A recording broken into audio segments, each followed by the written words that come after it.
Good evening, everyone. I'm surprised to see so many people made it out despite the smoke, to be quite honest. Yeah. Well, what's that? No place uses a telescope tonight. Oh, no, I didn't even bother packing it, to be quite honest. Yeah. Yeah. Actually, that is a very good point. If anyone came here to look through the telescope, I have bad news for them. It's not happening. It's not happening. But welcome to the July East Brunswick Astronomy Club meeting. I think we'll get started in about 3 minutes, so hang tight. If you haven't already, we do have a sign-in sheet. It is optional, but feel free to sign in if you would like. And yeah, we'll get started in a couple minutes. So if you haven't been to one of our Astronomy Club meetings, this is the typical agenda that we run through. We do some quick welcome. We go through a presentation. However, this time, if you'll notice, we have presentations on the agenda, which is very exciting. This is one of our probably most interactive meetings that we have here at the club. Last year, it was called Quick Fire Presentations. This year, if you were here at the last meeting, we voted on rebranding it to Astro-Shorts. And so we'll go into that a little bit. We have open discussion, upcoming events, and we already talked about the conditions outside, so disregard those last two items on the agenda. There'll be a shorter meeting. But this is our mission statement. The East Brunswick Astronomy Club is a nonprofit, 501c3. And the idea behind the club is really just to get folks excited about astronomy, space science, and I also forgot to introduce myself. So anyone who doesn't know, my name is Isaac Osores. I'm the president of the club, and we have a couple board members here as well. But you are welcome to bring your telescope on clear nights where there's no smoke. If you're having trouble with it or just want to join in on the fun, you can bring your telescope and we'll help you out. But again, the idea is just to get folks excited about it. And just by seeing the number of people in this room, I think we're doing a good job. And we have 10 online, which I think is a first for us. So for everyone joining us online, welcome. I think we saw someone express that it was their first club meeting as well. So welcome to you. Great. So as I said, this is our second annual meeting of this type, where we really just turn the tables around and invite you to speak a little bit about something that you're passionate about as it relates to astronomy, space, maybe a celestial event that you found really fascinating. I want to talk about it. This is the opportunity for you to do that. And we've had a couple people sign up to do so. But one of the reasons why this program excites us, not that our other programs aren't exciting, but this one was really instrumental to have some nice collaboration last year, where we had Paul Fremheim, our VP of Technology, give a presentation around the effects of light pollution on astrophotography. But at the same time, we had Stephanie Holtzman, a science teacher at the East Brunswick High School, present the flip side of that, the effects of light pollution on living things.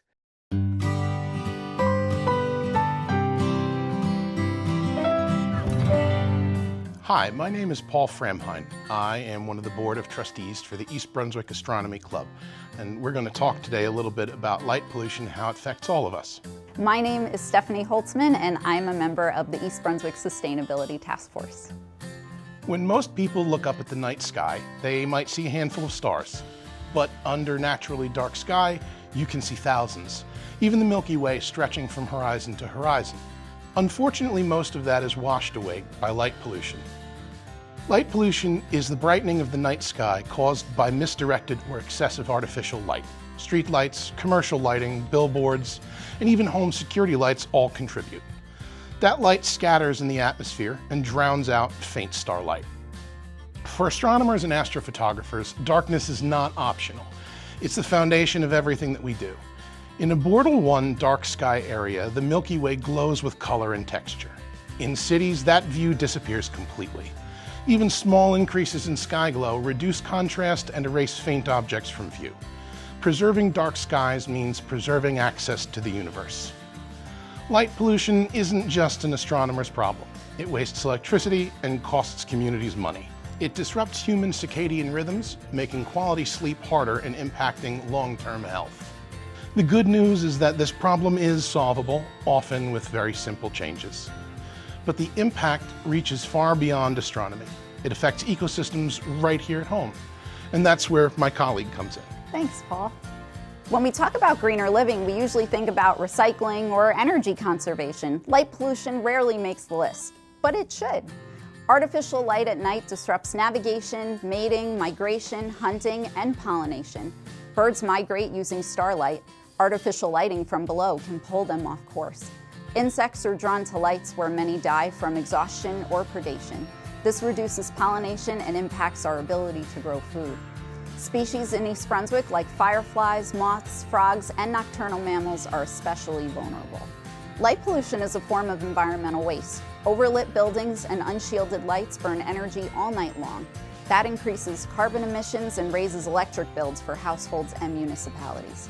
Communities that reduce light pollution save money while improving environmental health. Simple changes make the biggest difference. Use fully shielded outdoor light fixtures that direct light downward. Choose warmer colored bulbs instead of harsh blue-white LEDs. Use motion sensors instead of constant on lighting. Turn off decorative or commercial lighting after hours. These steps improve safety, reduce waste, and protect wildlife. Protecting the night sky supports ecosystems, saves energy, and strengthens communities. Everyone can help: homeowners, businesses, schools, and local governments. A darker night sky is a healthier environment. A stronger community. And a pathway to greener living for everyone.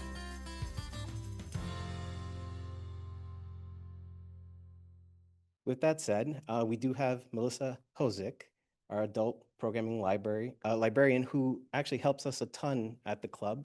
You'll always see her in her corner on the computer, making sure that the live stream is working well, that the chat is being addressed, but she has a couple things that she'd like to go over for us. So she's gonna kick it off, and then we'll go through some of the presenters that we have today. Sounds good? Perfect. Good evening, everyone. As Isaac said, my name is Melissa Hozick. I'm the adult programming librarian here at the East Brunswick Public Library. I am doing a quick presentation. For those of you who have library cards, how many people in here have a library card? Raise your hand. Good. If you don't have one, on your way out, you can get one if you're an East Brunswick resident. Otherwise, go to your home library and sign up, and you'll be able to access almost all of these free, fun things. So we're going to talk about all the free astronomy media you can get with your library card. So we have lots of different virtual databases here that do cool things. We have ones for language, we have ones for newspapers. The two I'm going to be speaking about this evening are Libby, which if you are an East Brunswick library card holder or a Stella library card holder, so it's like basically everywhere but Woodbridge, that you will probably have a card that's considered a Stella library card. You can come ask me afterwards. You can do magazines and ebooks and e-audiobooks on Libby. And then we have Canopy, which is only for East Brunswick library card holders unless your library subscribes. And we have access to lots of documentaries and movies. And both of these resources have some really cool astronomy stuff that you can access for free. So the first one is Libby. It's actually really easy to use. I'm showing this here on the screen of how it works if you're on a browser. You choose Stella Libraries, you type in your library card number. That's my library card number, don't use it. My PIN, that's my PIN, you can't see it. And you click sign in, and you'll be able to just go and you'll see this, it looks like this. You go to the search menu. You can type in anything you want here, but obviously for this presentation, what word do we want to use? Astronomy. So you can see with your library card, you get all of these magazines at the top here for free. Most of them, we have multiple of the issues. If it's an older one, we may not. We also have all these e-books and e-audiobooks, so you can get all this different media for free with your library card. The other interesting thing is, so if you click on one of the magazines, if you want to choose a specific issue where you're like, you know there's an article you really wanted to see, you can just go and click on that issue and you'll be able to download it. So it's pretty easy to use. I use it mostly for e-audiobooks personally. That's my favorite media. Or if I'm stuck at a doctor's appointment, I love a good magazine. And it's not a magazine that's 5 years old. So Canopy is the other service, and it is all video media. So it's documentaries, movies. We have all of the great courses. There's actually a whole bunch of things through the great courses on astronomy. There's a lot of satellite radio astronomy stuff, which I know some of our people here who are officers are huge fans of. But this one, as I said, East Brunswick library card holders only. You can ask your other library, though, to do it if you're South River otherwise here. And you set this count up, unlike with using your library card, you set it up with an email address and then put your card in, and then you're set to go. And this has some really amazing things on thousands of different topics of interest. So yeah, any other of our services you can access here through this QR code or go to www.ebpl.org/virtual-library. Everything that we have access to that is free for you to use, and we would love for you to use it and support public libraries, can be found here. So I hope that you will add these things to your reading and media list, as well as YouTube and TikTok and Instagram and all the other cool things that we have for sharing. So thank you.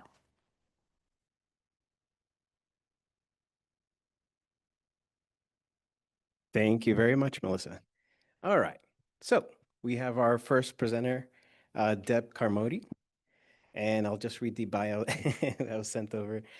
Deb Carmody is new to the world of astronomy, having recently developed an interest after traveling to upstate New York to see the April 2024 solar eclipse, and after seeing aurora from her backyard in Freehold.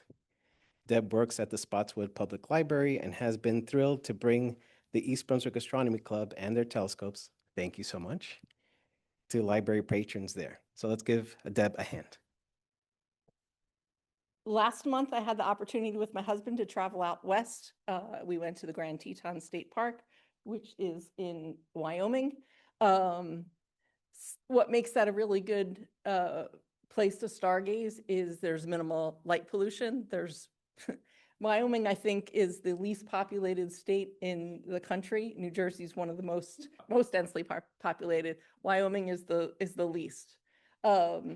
So there's minimal light pollution there. And if you look at the bottom, I don't know how many people are familiar with the Bortle scale. It's a rating system, determines how bright a particular location is and how dark the sky is. So where we were in Wyoming, the Bortle scale is a 2. And so 1 is the darkest sky. So we were looking at really, really dark skies. Here in New Jersey, we're somewhere between a 6 and a 7.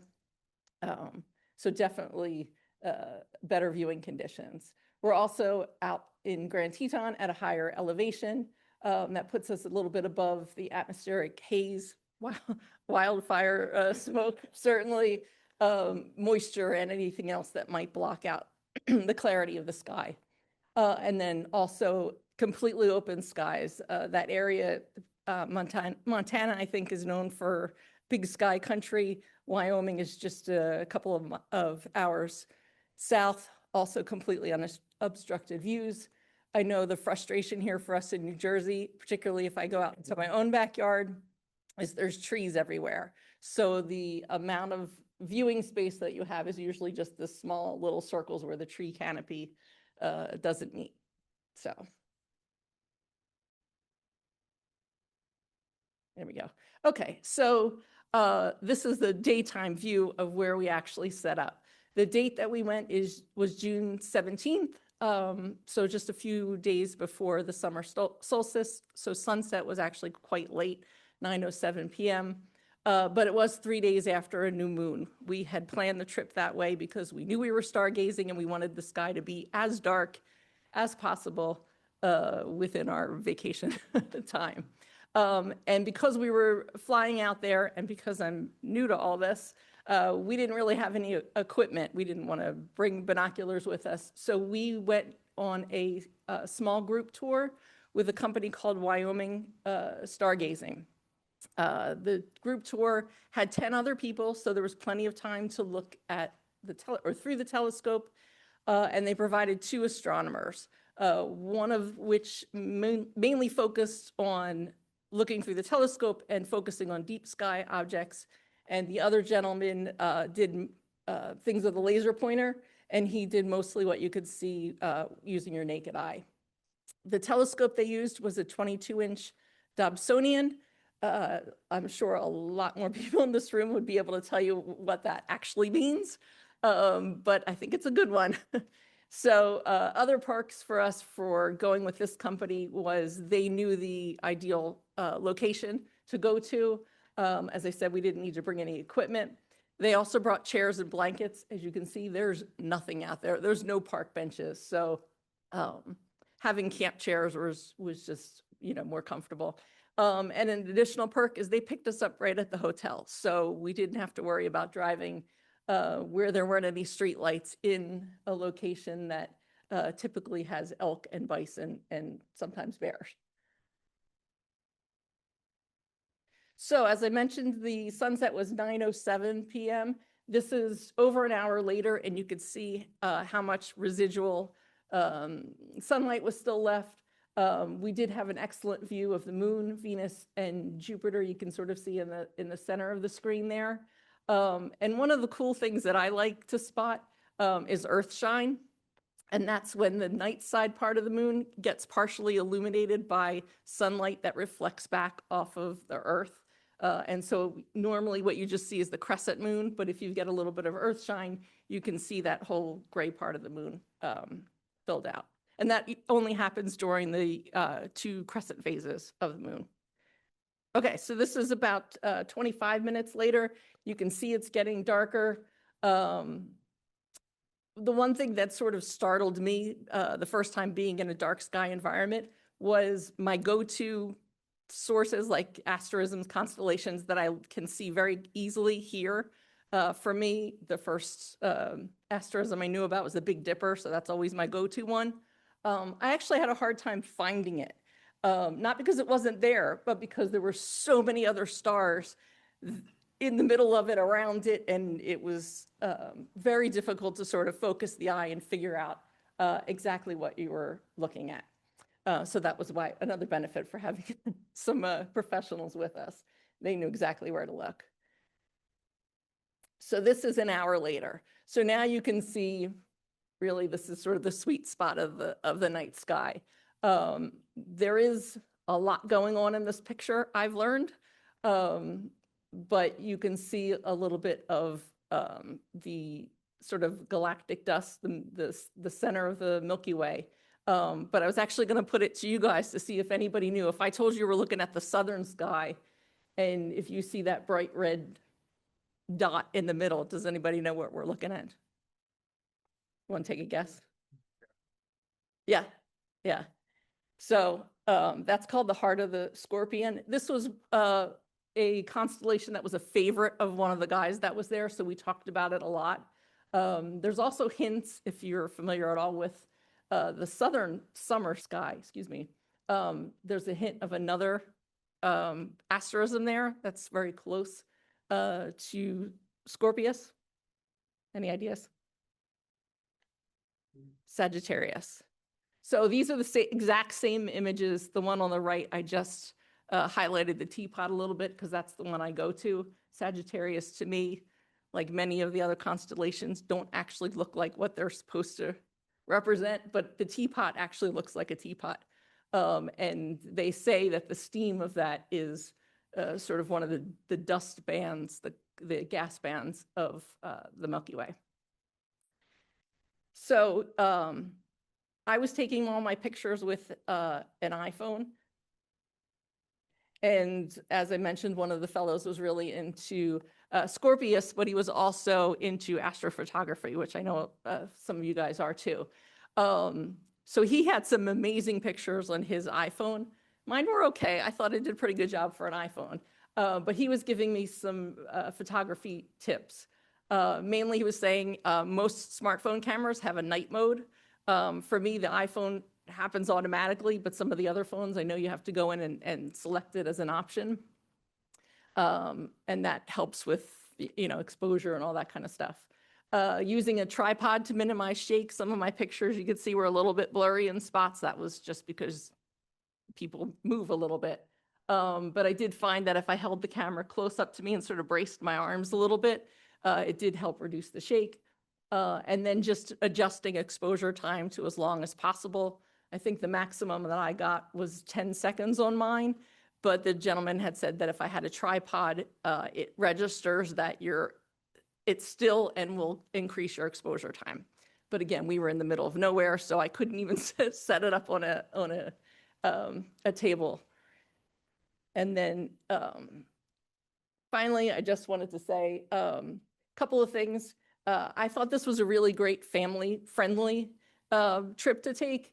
Usually when you think of national parks, you think of, putting on a backpack and having a canteen and hiking to go look at waterfalls and animals and stuff like that. And that's all great part of the trip as well. But something like this is an all ages, all abilities thing to do. You could have little ones, you could have seniors, you could have people that had limited mobility because all you had to really do was sort of step up to an eyepiece and look through it. My other tip would be dressing in layers. It was in the 80s during the day. I went in a pair of leggings and a long sleeve t-shirt, but by the end of the night, I had second pair of pants on. I had a sweatshirt, a jacket, hat, and gloves. I was cold. And I was glad when we went back that they put the heat on in the car. So it had dropped. And I think just when you're out there for an extended period of time, your body just gets colder anyway. And then lastly, I really think it was a great experience. I sort of want to do it again whenever I get a chance to go out in some place. It's radically different from the New Jersey sky, which is great and it's fun to look at, but this was just absolutely awe-inspiring. So if anybody gets a chance to head out west or any of the other places, I would recommend a trip. I just mentioned to the folks online that there was no bison flipping like we see on the news this week. We did see herds of bison off to the side. Oh, nice. We did have some within maybe 50 yards of us. So that was pretty cool. Elk, we had go in front of the car. We did have bison going behind our car. A family, a bull with a baby that was moving behind us. That was pretty cool. I did briefly spot a bear, but he was running away from the park rangers that were there, so I didn't get a picture. But definitely, if you're into wildlife, it was a lot of fun. Very nice. Thank you. So, sure. Thank you very much. Any other questions? Besides constellations, did your tour guide also showed you any like planets or any like certain nebulas or galaxies? Yes, we focused on Lyra, Cygnus, and then Scorpius and Sagittarius. And so within that, Vega, what was the other one? I always want to say Alberto. Abirio, what's the one? Somebody help me. Abirio, something like that. I think it was in Cygnus. I'd have to look it up. I'll Google it. And then the Ring Nebula, the Veil Nebula, Cigar Galaxy, Bode's Galaxy. Wow. Quite the tour. Yeah, I mean, we were there. I don't think I mentioned it. We were there probably. We got picked up at 9:30. I think we ended up leaving 12:15, something like that. So it was a good solid 2 hours of viewing. And like I said, one gentleman focused entirely on the telescope. The other one used his laser pointer and pointed at sort of near object things that we could see. It was really cool. I should mention it was kind of pricey for us to do, but I sort of am the belief that I'd rather spend money on experiences than on stuff.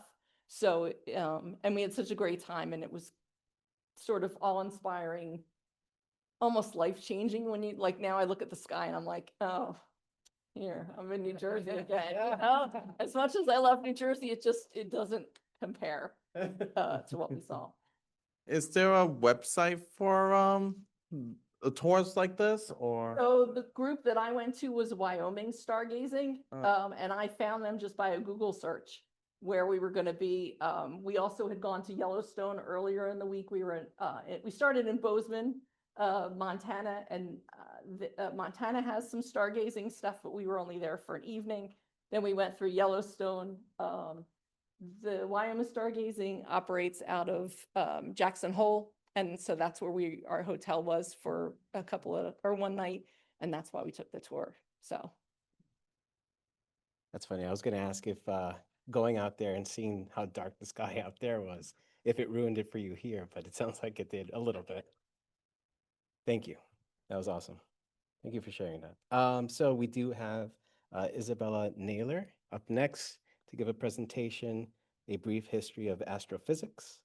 Bella is 15 and is the president and refounder of the Spotswood High School's Astronomy Club. Kudos to you. She aspires to one day pursue a career in STEM field. Let's welcome her. So really quick, at my club, I give lectures. So I wanted to redo a metaphor that I did with them with some of you. So for the theory of general relativity, for those who want one, raise your hand if you want a piece of graph paper, because we're going to use it to make our own mini universe. To the people online, you'll be able to read about it as well, because I explained it in a slide. Okay. So for this presentation, it's a bit of a mix of my old presentations, but I want to do a focus on black holes because, in my opinion, black holes are the key to understanding the universe. They inspire so many people to get into this field, and our knowledge of black holes has been around we've had solid knowledge of them for about 40 to 50 years. The first photographs we got of them were in 2019. But theoretically, we have had the math for the better part of a century. So I think knowing the history behind it will help us even further understand it. So starting off with a simple definition of black holes, that's a photo taken by the Event Horizon Telescope in 2019. I believe that is the black hole M87, but it could also be Sagittarius A. So simply putting it, a black hole is a region of extreme density where space-time curvature prevents the escape of light. And because they suck up light, that's a really big deal because light is the fastest thing in the universe and nothing can exceed the speed of light. So it baffled scientists for a really long time. So next, this is probably one of the earliest theories to precurse our modern theories of black holes, starting with John Mitchell. So Mitchell was a clergyman and a natural philosopher. So in 1783, he came up with a theory. He was wrong, but he was on the right track. So he assumed that the bigger a star was, the more gravity it had. Using Newton's gravity, it would have an amount of gravity proportionate to its size. So the bigger the star was, the slower the light would travel away from it. So then using the rate at which the light traveled away, then you could calculate the mass of the star. We now know that that's not correct. Speed of light is a constant. You know that from, I believe, special relativity. But he then afterwards questioned if it was possible for a star to be so big, like say 300 times the mass of our sun, that light couldn't escape it, resulting in an invisible star. So these ideas became known as dark stars and escape velocity. We now know that black holes aren't quite invisible stars, but were former stars. So next is escape velocity. I think this is a simple definition. I thought it was really interesting. So escape velocity is the minimum speed you need to travel at in order to escape something's gravitational pull. So for the Earth, 11.2 kilometers per second. I'm not the best at math, but I think that's 8 miles per second. Something like that. 7 miles. Thank you. So then let's respect the stuff for the Mars and Moon and black holes. You can't escape them. So next, bit of stellar evolution for you. Those who are at the Lyrae Stars meeting know about the HR diagram. But this is another way to put it. So start off with a gas and dust cloud. So post Big Bang, we have all these elements, specifically hydrogen, and they start to get closer, gravity and stuff, and eventually you get a protostar and a main sequence star. So main sequence stars are your average stars. Our sun is a main sequence star. They're middle-aged, I think maybe like average light compared to some. And they go through a process known as nuclear fusion, where they turn hydrogen into helium. That's what stars burn. But eventually they kind of run out of hydrogen, so they start to burn harder elements, more heavier elements. And the really large ones, they form red supergiants. Then they run out of heavier elements. And then they go into supernova, they explode, and they collapse in on themselves. And the really, really big ones turn into black holes. So when they collapse, they're kind of, in a sense, infinitely collapsing, so they're infinitely dense. Is The last was stellar black holes. But theoretically, kind of anything can be a black hole. This is a little more on how black holes get to be what they are.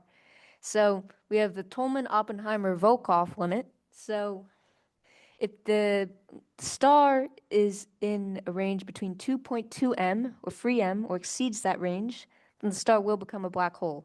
So M stands for solar mass. One solar mass is about one mass of our sun. I think our sun's the base model. So most times, I believe, it'll become a black hole if it's in that range. If it exceeds 3 m, it is definitely becoming a black hole. It'll collapse under its own weight.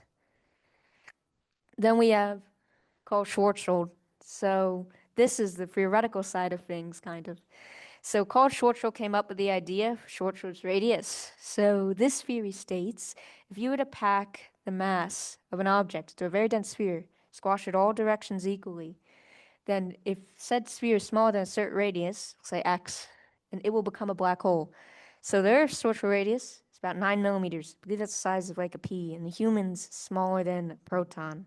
So you could crush anything. It's very hard, but you can try crushing a human into a black hole. Let me know if it works for you. So next, one of the most important people in physics, Albert Einstein. So this is where we get into our metaphor with the graph paper.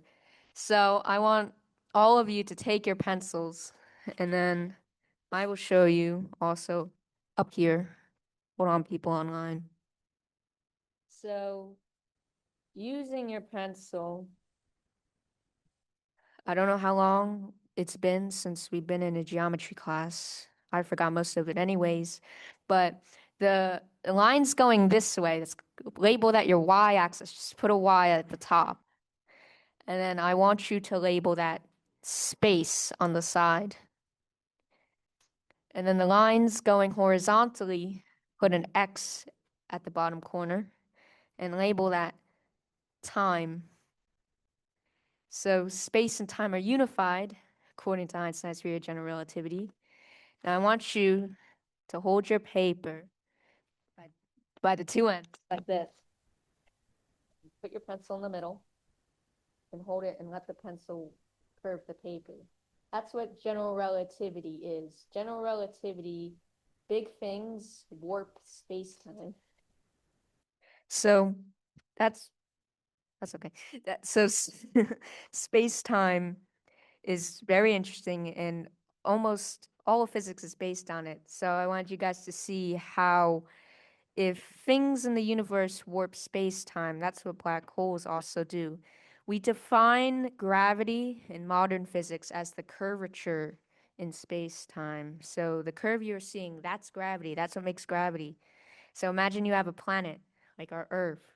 It's bending our space-time paper significantly. So then that's why the moon orbits around us. It goes in a circle around it. So if you want to understand black holes, you have to know the basics like general relativity. So next is a photo which helps you visualize it even a bit more. So as you can see, the sun, very big, it's warping space-time. White dwarfs are even more dense, and neutron stars. So neutron stars is basically the black hole's cousin. It didn't have enough mass to become a black hole, but it got really dense. So it warps space-time to a degree that it is distorting it.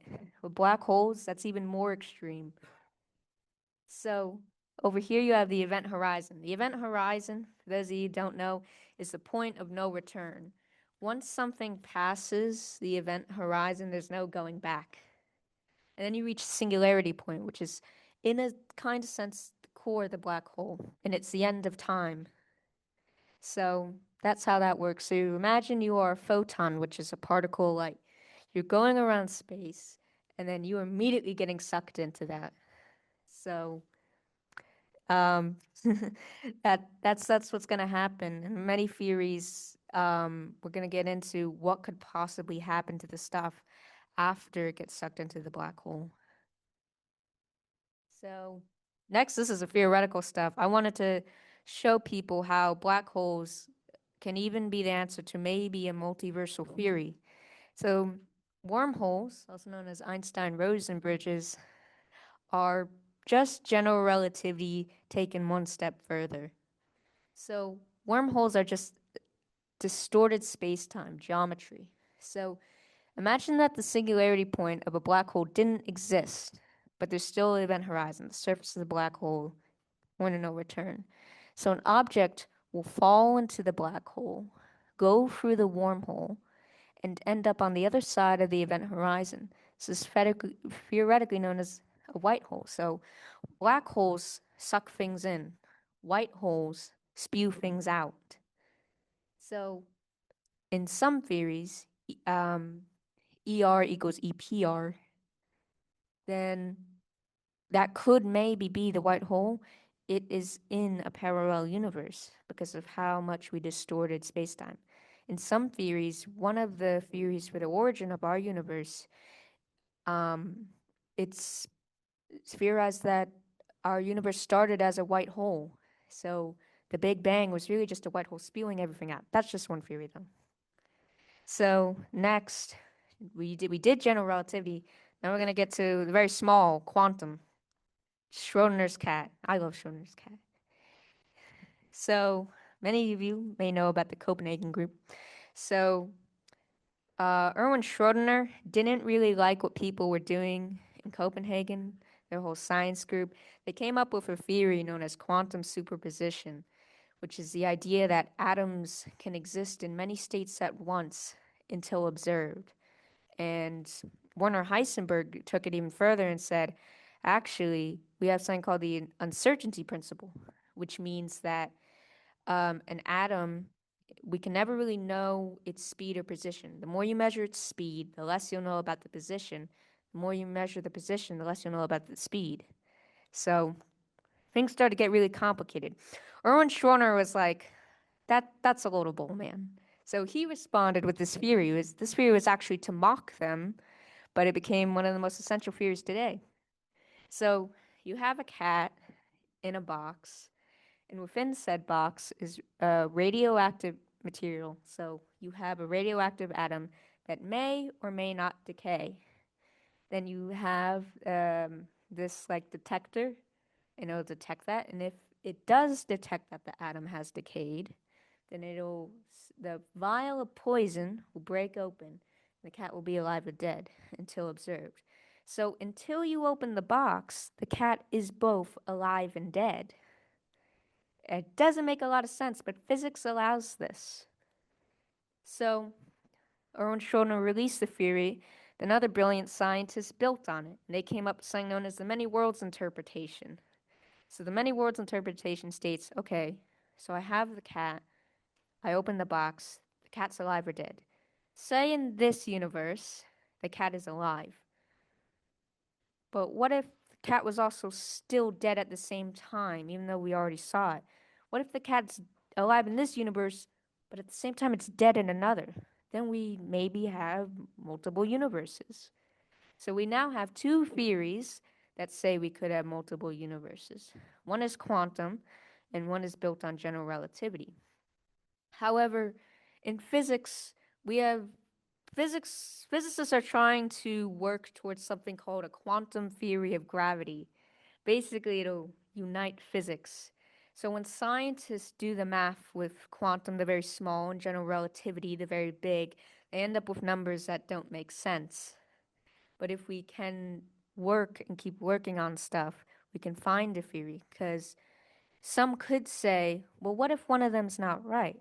But the math has been done over and over and over again, and we know that general relativity is like 99.9% right.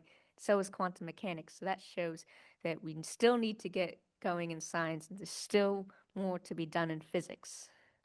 So black holes can very much be our key to understanding the universe.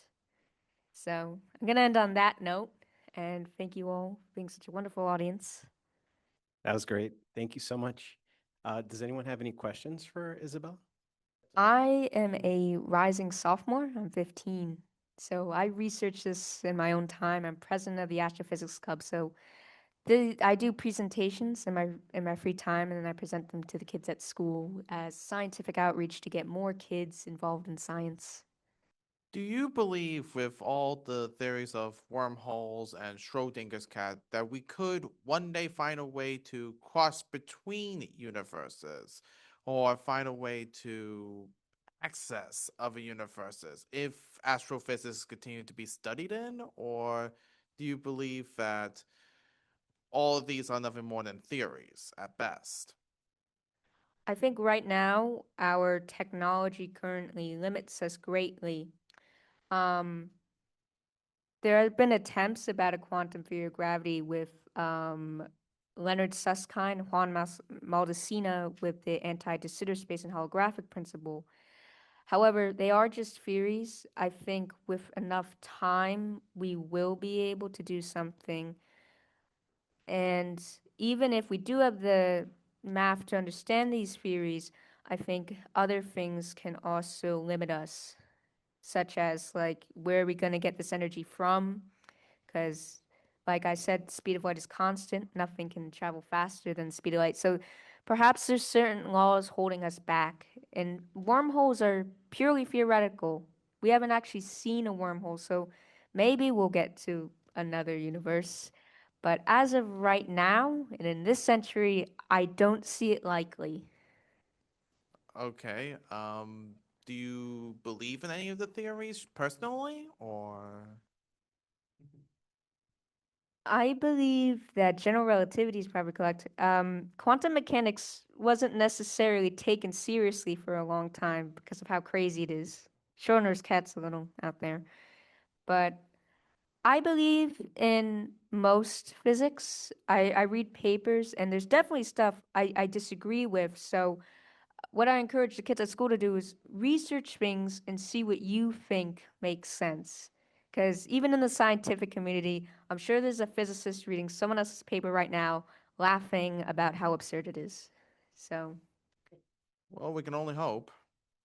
as for that, um, I'm not too sure. Modern physics, I do like Professor Brian Cox. He's doing some research, but I started off with physics reading Stephen Hawking, Kip Thorne, Roger Penrose. For me, I don't have the math abilities to be able to read a modern day like physics papers that scientists are being put out. But for those interested, I highly recommend authors like Stephen Hawking because they write something called pop science books, which are theoretical physics made for the general audience. So that's where I get a lot of it from. Yeah. Nice presentation, nice, very good. Thank you for that. And the unifying both, bringing them together, not unifying the quantum mechanics and then general theory of relativity has been happening for the last maybe 70, 80 years. There's no success so far. What we call GUTS. GUTS means grand unified theories. Grand unified theory, where you bring together, you don't agree. One is in a bigger scale, gravity and all, and then the other one is weak interaction, strong interaction. They happen in very small dimension. So I don't know exactly right now at what stage these things are, but there is no convergence of these two so far. Okay. And as far as that part thing is concerned, Heisenberg's uncertainty principle, we call it particle in a box, right? You might have heard that. This is for layman, you explain this particle in a box. It can exist in multiple states. At that time, he said 2 states. It exists, it doesn't exist. Now, it can exist in multiple states. Recently, Google claimed that they, during some quantum computing, they said they entered the multiverse. But I have not heard much about it afterward. They just made a claim, but I don't know much has happened after that. Whether it is peer reviewed or not, we don't know. But a lot is happening though. But the first one, right, you mentioned Mitchell, right? At that time, light was considered to be made of particles, like Newton's theory of particles, right? Particles of light. He thought particles can be, you can estimate the size of the star based on this size of the, how fast it can move. Because he thought it was particles can be attracted by gravity, by larger bodies. So, but that was the reason at that time. Now, Chandrasekhar is the guy who actually called it in 1920s or 30s, I think it was. He was traveling in a ship to go to Cambridge. At that time, he came up with the idea of black hole. He didn't call it black hole, but it collapses at some point. And short-sighted radius was already there by that time. And he estimated that it is going to be, he gave some calculations for that. Now, Chandra telescope, you know, right? It's named after him. Yeah. He was the guy who actually called it, this is possible, based on Einstein's theory, general theory of relativity. Thank you. Just a comment, that's all, not a question. All very important scientists, loads of research. I think it all just points to how far we've come in physics, but also how far we still need to go. Anyone else with questions for Isabella? I have a question. The club that you started, in your bio, you mentioned it was you were the refounder. Yeah. So my club advisor, he said that there was, I did some digging in the old yearbooks because I was very passionate about going to college. And I was like, I need to do extra stuff to get into school. So I found out we had an astronomy club from, I think, 1998 to 2002. So one day I went to the teacher, the physics teacher, and I was like, I'm trying to start a club. I was thinking astronomy. He was like, let's do it. So we didn't have a club for 24 years, and I bought it back. No, that's awesome. I'm glad you took that endeavor on. Awesome. That was pretty cool. So to be quite candid with you all, we did only get those two folks to sign up to give, as you saw, a quick presentation. It's not like your typical presentation where we have someone usually on the screen, sometimes in person, give an hour-long presentation, but again, giving folks the opportunity to come up and talk about something that they're very interested in and passionate about. I'm feeling brave and want to open it up to anyone who here, maybe after seeing the two presentations, wants to have a quick chat about something. But if not, no worries. This is a series that will keep going, and we'll get more signups next year. But open call for anyone here who would like to do an impromptu talk about something astronomy or space related. Hi, everyone. I had given a presentation previously, and it was about the sort of a brief biographies of some notable amateur astronomers in the past. And I can't remember if I include, well, I definitely discussed one such personage, Percival Lowell. I don't know if any of you recall that, but what I don't recall is if I did spoke much about the legacy he left, a very important physical material legacy, and that is the Lowell Observatory in Flagstaff, Arizona. Okay, so again, this was part of the presentation I gave about the famous amateur astronomers, and I called this particular personality, Percival Lowell, the king of amateur astronomers, because he was not a trained professional astronomer. He was not a professor at a university or anything like that. He had a BA from Harvard University in math. He was a mathematician, or he received his bachelor's degree in math, but he became a career diplomat.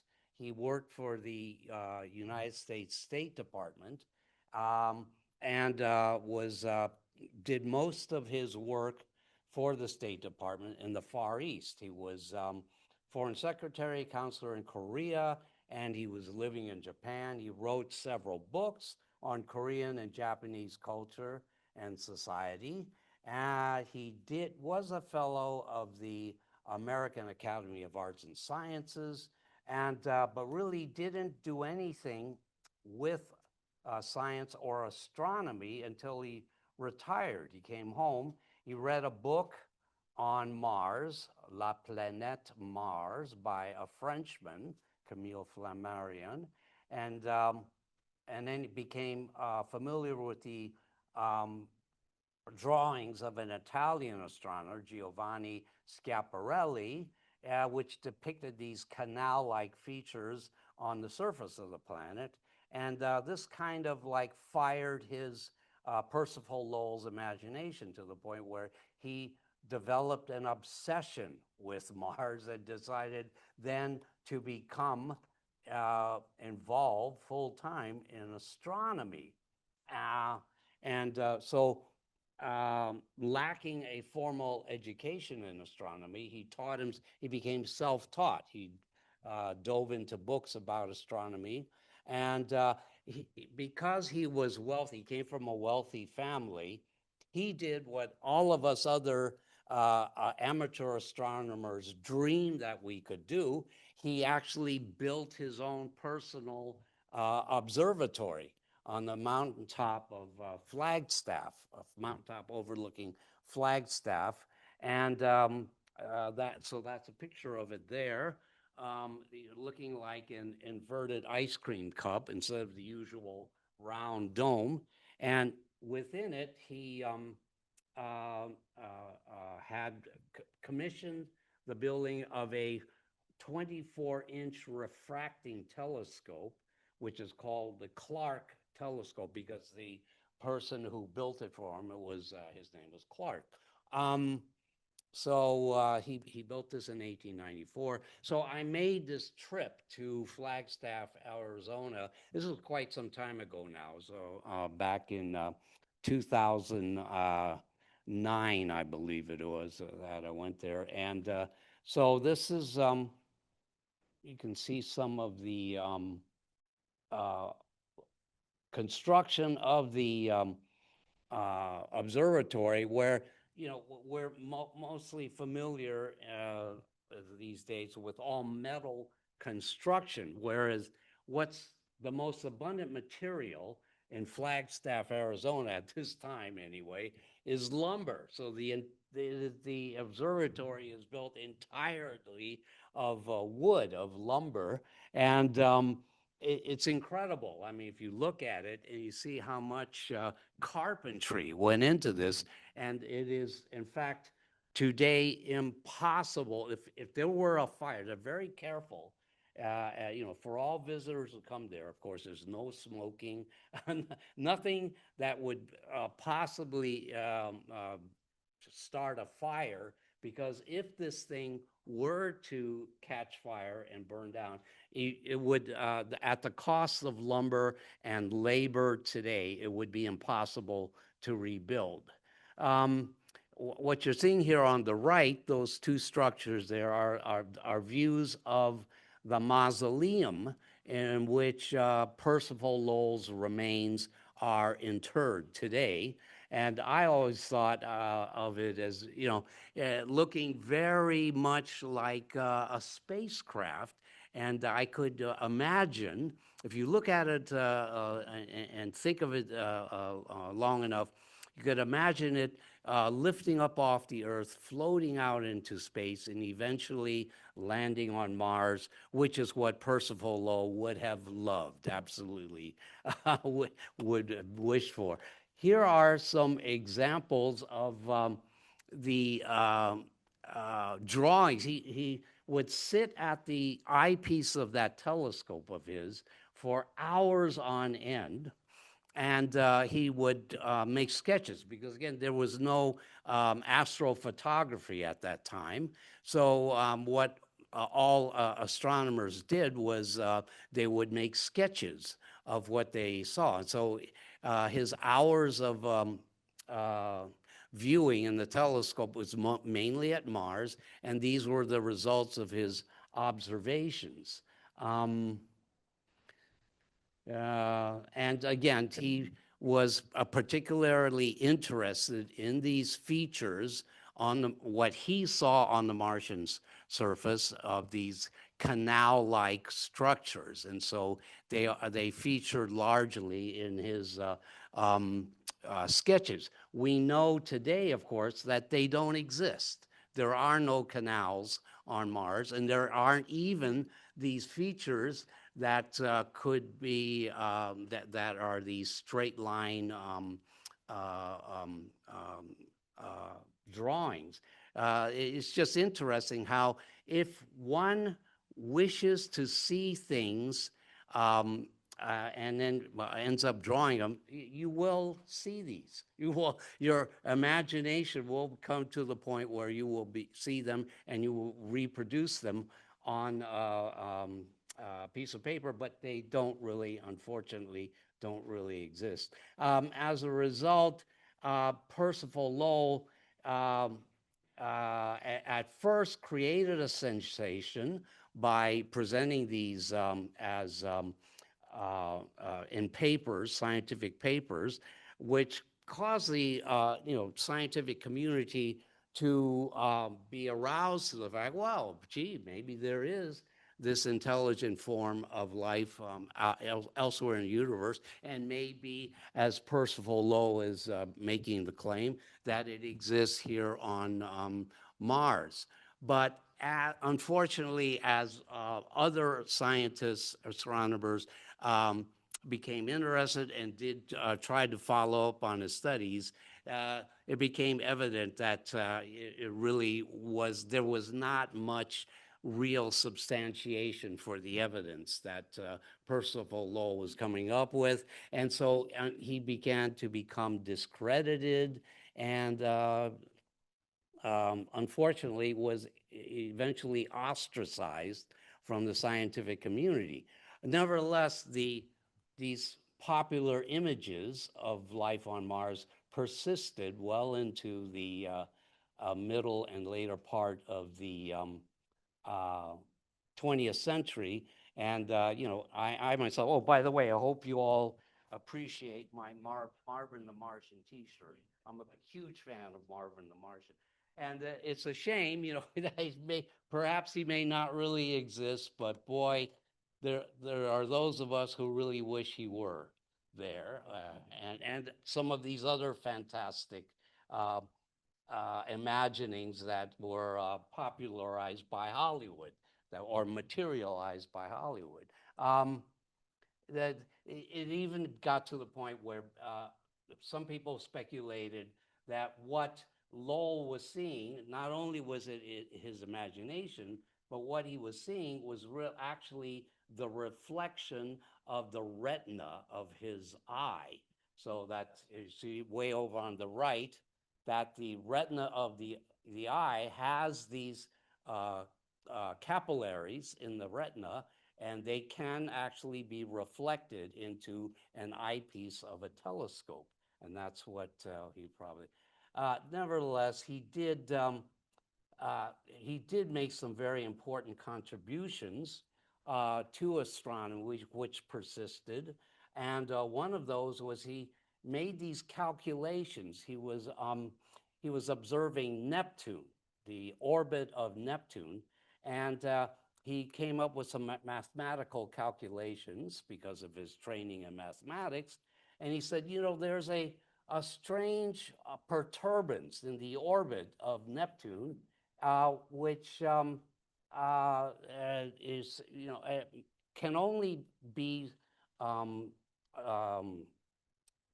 just explained if there were, in fact, some other body out there, some other body that had a gravitational field which was causing this anomalous orbit of Neptune. So